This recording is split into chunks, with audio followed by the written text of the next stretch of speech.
AITA for leaving my friend's birthday party after she didn't let me in her house. I, F23, was invited to my friend Sasha's F23 birthday party. It was for a Friday at 8:30 p.m. We would start at her house to pregame and then go to bars. I had work that day from 7 a.m. to 7:30 p.m., but I really wanted to go, so I rushed home, ate dinner, got ready, and drove to her place. We were texting the whole day about the plans, and she seemed very excited for me to join her and her friends. I am acquainted with her friends, but not besties. I arrived at her house at 8:30 on the dot. I hung up the phone with my boyfriend and texted her to let her know I was there. She said, "Okay," so I walked up and knocked on the door. I heard music and people talking inside, so I knew they were there. Nobody answered. I noticed she had a Ring camera, so I waved in front of it, knowing Ring notifies people's phones. Still, nobody let me in. I knocked louder and texted her that I was at the door, but I was neither let in nor texted back.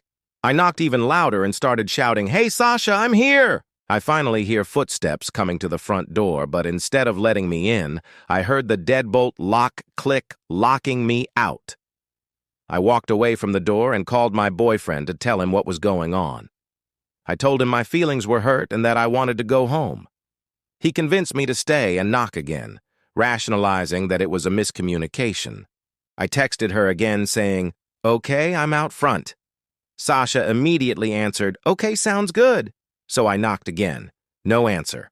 I heard the music get turned down and Sasha say, "Guys, I think she's here." So I knocked as loud as I could and said, "Yes, I'm here, it's me." Footsteps came towards the door, and again the deadbolt sounded and the door remained locked and the footsteps walked away. At this point, I had been knocking for 12 minutes. I was so upset and angry that I left and texted Sasha, "So I've been knocking for over 10 minutes and no one let me in, so I'm going home." She immediately called me, but I didn't answer because I was afraid I would say something out of anger that I would have regretted. She texted me that she looked through the peephole and did not see me. I think that's BS because she literally had a Ring camera. I told her that my feelings were hurt and I felt unwelcomed. I did not receive an answer. AITA for leaving? What could be the reasoning behind this?